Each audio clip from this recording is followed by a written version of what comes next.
안녕하세요. 서영주입니다. 오늘은 예수님께서 가버나움에서 온 왕의 신하의 아들을 고치시는 이야기를 통해 우리는 과연 하나님을 바르게 믿는지 아니면 우상으로 숭배하는지 어떤지를 살펴보도록 하겠습니다. 요한복음에 의하면 예수님께서는 공생애를 시작하시면서 가나의 혼인잔치에서 물로 포도주를 만드시는 이적을 베푸신 후에 오늘 이야기되는 이 이적을 두 번째 표적으로 보여주셨습니다. 요한복음에는 이 두 기적과 오병이어의 기적, 그리고 38년 된 병자를 고치시고 죽은 나사로를 살리시며 맹인의 눈을 뜨게 하시고 갈릴리 바다 위에 무리를 걸으시는 기적들이 기록되어 있죠. 요한복음 기자는 예수님께서 수많은 이적을 베푸셨지만 대표적으로 이 7가지 기적을 이야기하면서 각각 의미 있는 메시지를 우리들에게 전달하고 있죠. 그럼 오늘 신하의 아들을 살려주시는 예수님의 이적에 관한 이야기에서는 어떤 메시지를 주고 있는지 살펴보기로 하죠. 예수님께서는 6월절에 예루살렘으로 가셨다가 다시 갈릴리로 돌아오시면서 사마리아 땅을 지나실 때 수가의 우물가에서 한 여인을 만나 영과 진리로 예배드리는 삶을 살아가도록 가르치셨죠. 그리고 이틀 후에 그곳을 떠나 고향 땅 갈릴리로 가시면서 선지자는 고향에서 높임을 받지 못한다고 말씀하셨습니다.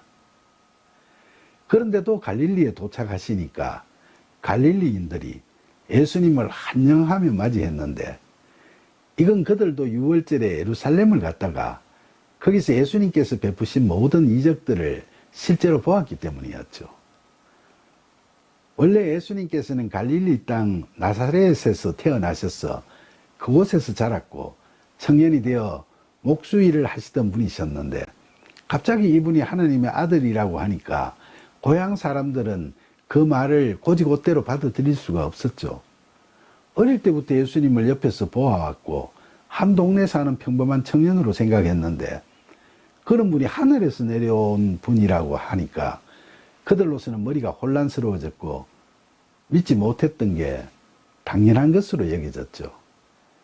그러나 그들 중에 많은 사람들이 실제로 지난번 6월절에 예루살렘에 가서 예수님의 표적을 직접 보고서는 이분이 대단하신 분이시다는 생각을 다들 하게 됐던 거죠. 그 6월절 당시에 예루살렘에서는 수많은 이적을 베푸신 예수님에 대한 소문이 매우 떠들썩했는데 바리새인 지도자 니고데모마저도 한밤중에 예수님을 찾아올 정도가 된 걸 보면 그때 그곳의 분위기를 좋게 짐작할 수 있죠. 그러나 성경적으로 보면 딱하게도 갈릴리인들은 자신들이 열광하는 예수님을 죄인인 우리를 구원하시기에 오신 하나님의 아들로서가 아니라 병든 자를 고치시고 눈먼 자의 눈을 뜨게 하시고 죽은 자를 다시 살리시는 놀라운 능력과 신비한 힘을 갖춘 초능력자로 여기고 있었던 거죠. 이런 상황 가운데서 예수님께서는 전에 물로 포도주를 만드신 곳인 갈릴리 땅 가나라는 마을에 오셨습니다. 예수님께서 돌아오셨다는 소문이 퍼지자 수많은 사람들이 예수님께 고침을 받으려거나 무작정 한번 뵙고 싶어서 다들 우르르 몰려왔죠. 그 중에서 가나에서 얼마 떨어지지 않은 갈릴리 바닷가 도시인 가버나움에서 온 왕의 신하도 있었죠.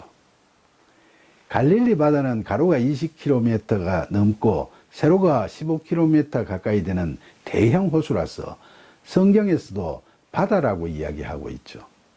그곳은 예수님께서 어부였던 베드로와 다른 제자들을 만나셨던 곳이죠. 그 바다 해변 도시인 가버나움은 로마 수비대 주둔지였고 세관도 있었죠. 그러니까 그 신하는 그런 곳 중에 어디인가에 근무했던 고위관리였습니다. 그는 예수님께서 유대에서 갈릴리로 오셨다는 소식을 듣고 예수님을 찾아와서 병들어 죽게 된 자기 아들을 제발 살려달라고 간곡히 청했죠. 원어 성경에는 그가 청했다는 대목이 헬라어로 에로타라는 미완료 시제의 동사로 표현되어 있으니까 이건 그냥 한번 부탁했다가 아니라 반복해서 간절히 부탁했다는 뜻입니다. 그러니까 굉장히 매달렸다는 거죠. 그러나 그런 글을 보신 예수님께서는 너희는 표적과 기사를 보지 못하면 도무지 믿지 아니하리라 라고 꾸짖듯이 말씀하셨습니다. 앞서 말씀드린 대로 갈릴리인들이 예수님께 열광하는 이유도 신앙적 믿음에 의한 것이 아니라 예수님께서 보이신 표적을 보았기 때문이었듯이 이 신하도 그가 믿음이 있어서 예수님께 믿음으로 간구하는 것이 아니라 용하신 분이라는 세간에 알려진 소문을 듣고 쫓아와서 무작정 매달리는 것이라고 예수님께서는 보고 계시는 거죠. 그래서 예수님께서는 내가 표적과 기사를 보여줘야 너가 믿겠구나라고 탄식하시듯이 말씀하셨던 겁니다. 예수님 보시기에는 그 신하가 아직은 참된 믿음의 그리스도인이 아니라 우상에 열광하는 기복주의자일 따름이었죠. 그런 그 신하가 예수님께 엎드려 주여 내 아이가 죽기 전에 내려오소서라고 간절히 애원했습니다. 로마군이 주둔하고 있던 갈릴리 지역에 조그마한 시골 마을 나사렛에 목수이자 무명의 랍비였던 예수님께 높은 지체에 있는 왕의 신하가 주여라고 극존칭을 쓰며 애걸 했던 거죠. 그러나 그건 예수님께서 그리스도시요 하나님의 아들이시라는 신앙 고백에서 나오는 호칭이 아니라 놀라운 능력을 갖고 있는 우상을 향해 엎드려 부르짖는 호칭이었죠. 왜 그가 아직은 깊은 믿음이 없었는가를 알 수 있는 건 그가 예수님께 내 아들이 죽기 전에 내려오소서라고 한 말에 쓰입니다. 그건 전에 42편에서 믿음 강한 백부장과 비교해보면 잘 알 수 있죠. 그때 그 백부장은 하인을 살려주시려고 자기 집에 오시려는 예수님께 하나님의 아들 되시는 분을 보잘것없는 자신의 집에 오시라고 하는 걸 자기는 감당하기 어려우니까 오시지 말고 말씀만으로 낫게 해달라고 간청했죠. 예수님께서는 하나님의 아들이심으로 능치 못할 것이 없으시기에 말씀만으로도 낫게 하실 분이시라는 믿음이 그 백부장에게는 충만했던 거죠. 그래서 그때 예수님께서는 이스라엘 중에서도 이만한 믿음은 만나보지 못했다고 칭찬하셨지 않습니까? 그런데 오늘 이 왕의 신하는 아직 그런 믿음이 없었기에 직접 모시고 가서 낫게 하시는 장면을 보지 않고는 믿을 수 없었던 거죠. 예수님께서는 훗날 십자가에서 죽으신 후 부활하셨을 때 이를 직접 보지 못했다고 예수님의 부활을 믿지 않던 제자 토마에게 친히 나타나셔서 손과 옆구리에 못자국을 보여주시면서 너는 나를 본 거로 믿느냐? 보지 못하고 믿는 자들은 복되도다 라고 말씀하셨습니다. 그리고 히브리서 기자도 11장에서 믿음은 바라는 것들의 실상이요 보이지 않는 것들의 증거라고 했죠. 보이지 않음에도 불구하고 믿어야 그게 참된 믿음인데 우상을 숭배하는 자들은 눈으로 보고 직접 확인해야 믿고 그 앞에서 엎드려 애걸복걸하는 거죠. 그래서 예수님께서는 그 신하에게 참된 믿음을 주시기 위해 직접 그의 집으로 가시지 않고 그에게 가라, 너 아들이 살아있다라고 말씀하셨습니다. 그 신하가 예수님께서 가라 하신 그 말씀을 쫓아 혼자 돌아가다가 내려가는 길에 그를 찾아 올라오던 그의 종들을 만나 아들이 살아났다는 소식을 듣게 되죠. 그래서 종들에게 언제 나왔느냐고 물어보니까 어제 7시에 열기가 떨어졌습니다라는 대답을 들었죠. 그런데 그 7시가 바로 예수님께서 그에게 너 아들이 살아있다라고 말씀하신 그 시간이었음을 알게 된 그와 그의 온 집안 식구들이 그때서야 예수님을 그리스도시요 하나님의 아들이시라고 비로소 믿게 됐죠. 사랑하는 여러분, 여러분은 지금 누구와 같은 시각으로 예수님을 바라보고 있습니까? 믿음 강한 백부장과 같은 시각으로 예수님을 바라보고 있습니까?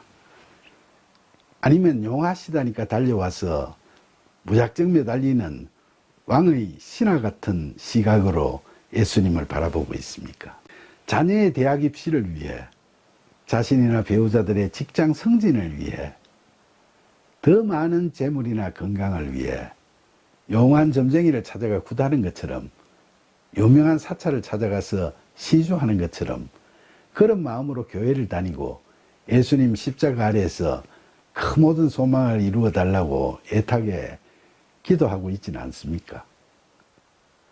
교회 스스로도 성장 위주의 확장주의에 함몰되어 하나님의 은혜와 세상적 복을 곧바로 연결시키고 교인들을 호객하고 유혹하는 잘못을 저지르기도 하고 교인들 스스로도 그런 기도에 쉽게 빠져 몰두하게 되고 예수님은 그런 복을 받을 수 있는 길이요 수단이라고 생각하기도 하죠.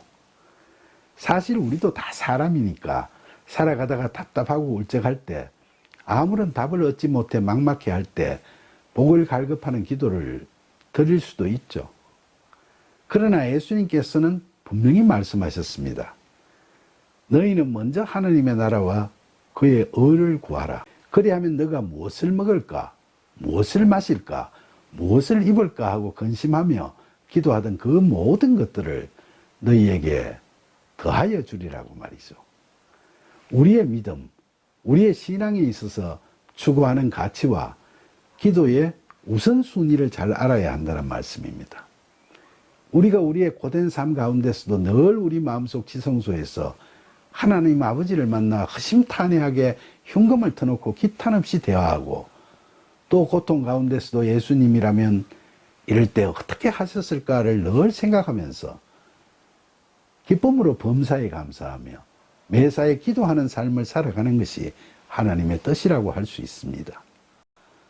사랑하는 여러분, 지난날 예수님께서 베푸신 갖가지 이적 앞에서 미친 듯이 열광하던 유대인들처럼 오늘날 일부 교회의 부흥이나 예배에서 열광하는 광경을 혹시 보신 적이 있습니까? 성령의 역사가 불같이 일어난다고 하면 뜨겁게 기도하고 찬양하는 건 어떤 의미에서는 나쁘지 않다고도 보지만 마치 집단적인 체면에 걸린 것처럼 광란의 도가니로 빠지는 건 좀 문제죠. 우리는 가슴 고동치는 열띤 기도나 열띤 설교 그리고 열띤 예배를 좋아들 하죠.